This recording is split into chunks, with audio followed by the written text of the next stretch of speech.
नमस्कार मित्रांनो ठरलं तर मग मालिकेच्या आजच्या भागामध्ये सायली अर्जुनला मधुभाऊ विलासच्या खुनाच्या रात्री नेमकं काय घडलं हे घटनाक्रम सांगतात। या आधीच्या भागात ते जिथे खून झाला त्या वात्सल्य आश्रमात पोहोचले असल्याचे दाखवले होते। मधुभाऊ सांगतात की जेव्हा साक्षी आणि विलासने आश्रमात घुसखोरी केल्याचे त्यांना समजले तेव्हा त्यांनी पोलिसांना फोन करण्याचा प्रयत्न केला। ते फोन करणार तेव्हा एकदा विलासने त्यांचा फोन फेकून दिला। त्यांनी तो फोन उचलेपर्यंत साक्षी त्यांच्यावर पिस्तूल रोखून उभी होती। साक्षी विलास कुठे उभे होते, तिने पिस्तूल कशी रोखली होती, या सगळ्या घटनाक्रम ते पोलीस कॉन्स्टेबलच्या मदतीने रिक्रिएट करतात। अर्जुन म्हणतो की हे सगळं घडत असताना प्रिया त्या टेबलाच्या मागे लपली होती। तेव्हा त्याच्या लक्षात येतं की विलास, साक्षी आणि मधुभाऊपासून प्रिया अशा अंतरावर उभी होती की तिला तिथून काहीच दिसणार नाही। मधुभाऊ पुढे सांगतात की साक्षीने पिस्तूल रोखल्यानंतर त्यांनी तिचा हात पकडला होता। त्यांना आश्रमाचे पेपर त्यांना द्यायचे नव्हते म्हणून त्यांनी साक्षीला गोळी चालवण्यासही सांगितले। त्यानंतर विलासने दोन्ही हातांनी पिस्तूल पकडले। त्यानंतर त्यांच्यात झटपट झाली। त्या झटापटीच्या एका क्षणी विलासने त्यांना दूर भिरकावल्याचं मधुभाऊ सांगतात। त्यांनी मागे वळून बघेपर्यंत गोळी सुटल्याचा आवाज झाला होता। मधुभाऊ सांगतात की ते बधिरावस्थेत गेले होते। गोळी कोणाला लागली हे देखील समजत नाही। विलास खाली कोसळला तेव्हा त्यांना समजलं की गोळी त्याला लागली। मधुभाऊ पुढे असे सांगतात की सगळा प्रकार पाहून मधुभाऊ पोलिसांना फोन लावत होते। ते फोन करण्यात तेवढ्यात साक्षी त्यांना गयावया करायला लागली। त्यांचा फोन लागणार इतक्यात कोणीतरी पाठीमागून डोक्यात काहीतरी मारलं। त्यांना काहीही कळायच्या आधी ते खाली कोसळले।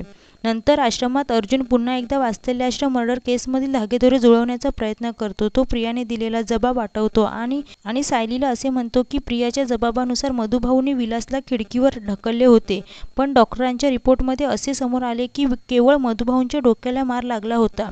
विलासला गोळी लागलेली, पण त्याला इतर कोणताही मार लागला नव्हता असे तो म्हणतो। सायली म्हणते की प्रिया जिथे लपली होती तिथून काही न दिसणे आणि विलासला काही लागलेले नसणे याचा आपल्याला उपयोग होऊ शकतो। अर्जुन विश्वास व्यक्त करतो की प्रिया तिच्या खोट्या स्टेटमेंटमध्ये अशी अडकेल की ती कधीच बाहेर येऊ शकत नाही। आश्रमातून बाहेर पडताना सायली आणि मधुभाऊ यांना अर्जुन आश्वासन देतो की त्यांचे घर त्यांना लवकरात लवकर परत मिळेल।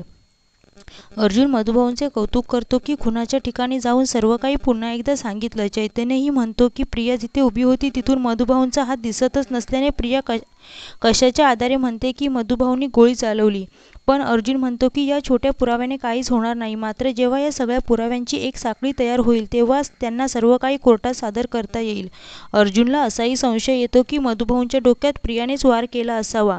तिने कोर्टात मात्र असे स्टेटमेंट दिले आहे की मधुभाऊंच्या डोक्यात विलासने मारले, पण अर्जुनला असे वाटतं की तिच्या खोट्या जबाबाप्रमाणे हा जबाबही खोटाच आहे। अर्जुन म्हणतो की ज्या वासने मधुभाऊंच्या डोक्यावर वार करण्यात आलेला त्यावरील बोटांचे ठसे कोणीतरी पुसून टाकले आहेत। त्यांची संशयाची सुई प्रियाकडेच असते। अर्जुन चैतन्यला कागदपत्र तयार करण्यास सांगतो। प्रिया म्हणजेच खोट्या तन्वीला नोटीस पाठवण्याचा त्याचा विचार असतो।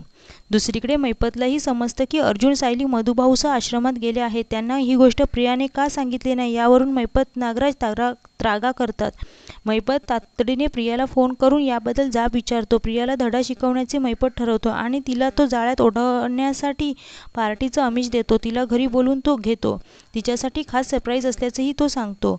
प्रिया पार्टी आणि सरप्राईजच्या अपेक्षेने मैपतच्या घरी खूप उत्साहाने पोचते। तिला वाटतं की तिला पैसे किंवा दागिने मिळणार आहेत।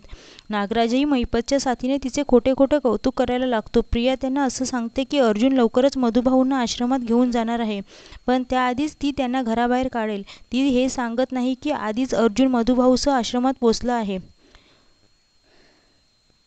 मैपतही तिला कळू देत नाही की त्याला अर्जुन आश्रमात गेल्याचे आधीच समजले आहे।